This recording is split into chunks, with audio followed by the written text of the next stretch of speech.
Breaking news that will shape European defense for years to come. The UK and Germany have just signed a $70 million deal for the RCH 155 military artillery system. That was today, December 29, 2025. And for our listeners who are supporting the fight in Ukraine, we ask you to please subscribe to Defense Reports. It's your go-to source for timely, in-depth military and defense reports. I'm Alex. And I'm Aria. Join us at Defense Report for sharp, no-nonsense breakdowns of the latest in global defense news, military technology, and strategic developments. And today we are definitely covering a massive story. A huge one. This RCH 155 deal. It's not just another procurement contract. Not at all. We're talking about a groundbreaking mobile artillery system, a platform that's actually capable of firing while moving at high speeds. This joint contract is valued at £52 million, which is about $70 million, and it covers an early capability demonstrator for the UK and 2 more systems for Germany. Now, this deal is obviously a vital development for European security. I mean, the clearest lesson from Ukraine is that artillery mass, mobility, and crucially, protection are paramount. Exactly. But here's the core of our debate today. Is this small initial purchase a critical, high-tech success that strengthens long-term European ties? Or is it, a dangerously slow, almost symbolic move that just fails to deliver the mass needed for a modern high-intensity conflict? We're going to break down that key tension. Welcome to the debate. The crucial question today is this. Does the UK-German RCH 155 deal primarily serve to rapidly address the artillery gaps we've seen in the Ukraine conflict? Or is its main value actually rooted in strengthening long-term European defense industrial cooperation and alliance structures? I'll be arguing that while the technology is exciting, the tiny initial quantity and this continued reliance on a specialized wheeled platform, it reveals a slow, politically driven process that just fails to meet the immediate urgent strategic need. We need cannons now, not just contracts for the distant future. And I'm going to argue that you're focusing too narrowly on the numbers. This joint acquisition is a crucial, high-tech industrial step.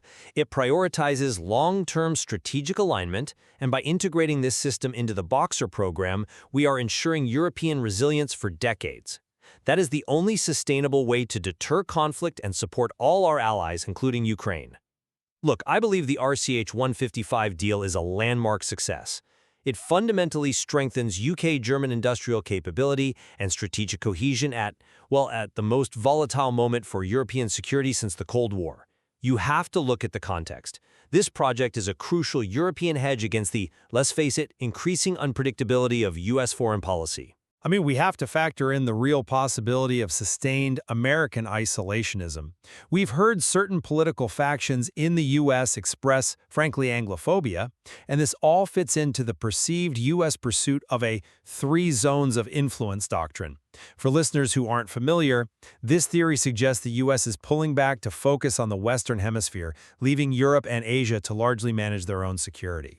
So, Europe on its own? Exactly. And if that's the future, we must have common, interoperable, and domestically sourced systems. This is so much more than one gun contract. It reinforces critical ties that were already built by the Trinity House Agreement and the Kensington Treaty from just this past July. Industrially, the RCH 155 is Boxer-based. Rheinmetall BA Systems Land, RBSL, that key UK-German joint venture, is already producing Boxer in the UK, Telford, Gateshead. This guarantees UK sovereign capability, it creates jobs, and, this is critical, it supports the wider European defense base. The commitment even involves UK manufacturers in Yorkshire producing 155mm barrels, not just for Britain, but for the German and Ukrainian orders too. This revives a key UK manufacturing capability that's been dormant for nearly 20 years, and it immediately helps with the supply chain stress. Okay. And finally, the platform itself is revolutionary. It requires only a 2-person crew, safe inside an armored box, and it can fire on the move. That unique feature drastically enhances survivability against counter-battery fire. It perfects the shoot-and-scoot doctrine. Okay. I see the emphasis on the long game and the political necessity of hedging against the U.S. That framework is valid, but let me pivot to the immediate crisis we're in and the lessons of the last few years. The acquisition of just one UK demonstrator unit is frankly insufficient. It is far too slow given the urgent need for artillery mass, and the choice of a wheeled platform, however high-tech, may be based on tactical assumptions that are already outdated. Well, Let's start with the scale. The sheer scale for the UK is, well, it's embarrassing. We are committing £52 million for one demonstrator and some testing. Meanwhile, Germany is ordering 84 systems, and Ukraine has a priority order for 54. This points not to a rapid rollout, but to systemic procurement issues. It is a classic case of just kicking the can down the road. We're funding R&D while our forces have a gaping hole. right, but And let's not forget, the UK donated its entire fleet of AS-90 howitzers to Ukraine. This leaves a severe capability gap. The RCH 155 is supposed to fill this, but the timeline is alarming. Boxer IOC, that's initial operating capability, is only expected at the end of 2025. And RCH 155 production for the UK isn't planned until the early 2030s. This leaves the 3rd UK Armored Division dangerously vulnerable now. It has no tracked fire support to keep pace with its tanks. Furthermore, this platform choice, it's questionable. The RCH 155 is very mobile, sure, but what we've seen in Ukraine is that any highly mobile artillery piece is spotted by drones almost instantly. This has led Ukrainian forces to adopt a tactic of digging in. They rely on earthworks and camouflage for survival, sometimes abandoning the scoot entirely. This suggests mobility might be less critical than armor and sheer volume of fire. Let's push on that point. The RCH 155's big selling point? Firing on the move. I just don't buy that it's a sustainable game changer in a war dominated by cheap drones and advanced counter-battery radars. Even if you fire while moving, the projectile's trajectory gives away your position instantly. I'd argue a moving vehicle is actually easier for a loitering munition to track than a well-camouflaged, dug-in position. If Ukrainian forces are digging in, why are we prioritizing maximum speed? I think that framework, while it's based on valid observations, it misunderstands the technological leap here. You're equating this with older mobile artillery, but the RCH 155 fundamentally changes the operational calculus. It minimizes the time of the signature. How so? The ability to fire on the move is a genuine game changer. Older systems had to stop, deploy hydraulic stabilizers, fire a volley, pack up, and then leave. That whole process still took minutes, providing a fixed target. The RCH 155, with its fully automatic loader and stabilization system, it's designed to continually move while engaging targets. This is not shoot, stop, fire, scoot. It is shooting while scooting as a constant. That continuous motion makes finding a fixed fire origin point for accurate return fire incredibly difficult, almost impossible in the moment. Okay, but it's still on a Boxer wheeled chassis. It lacks the all-terrain performance and baseline armor of a dedicated tracked vehicle. You can move fast on a road, yes, but how does it keep pace with the Challenger 3 tank formation across a muddy field? That is a crucial point, but we have to look at crew protection. That is another vital lesson from Ukraine.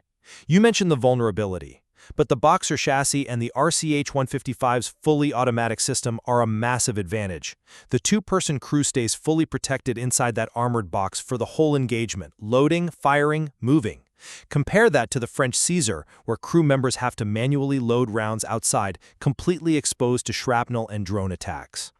The fact that Ukraine prefers the highly protected Archer over the Caesar confirms this lesson. Crew protection and automation are vital, and the RCH 155 takes that much, much further. I appreciate the point on automation and crew protection. That's a significant advantage over the Caesar's limitations for sure. But let's return to the strategic alliance versus immediate mass problem. This is where the UK's choice feels so fundamentally flawed. You say the true value is strategic, leveraging the Boxer program for logistics and interoperability. I agree. Commonality is good, but strategy without substance, without immediate capability mass, is inadequate. I wouldn't say it's without substance. We are committing a single demonstrator unit while the threat is escalating now. Our forward deployed forces need this capability now. Prioritizing industrial goals like the Back British strategy to get barrel manufacturing in Yorkshire over immediate large-scale procurement is a dangerous gamble.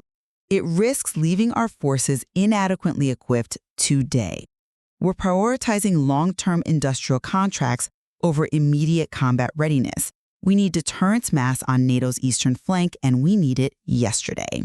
I am just not convinced by that because you're treating the demonstrator phase as a delay.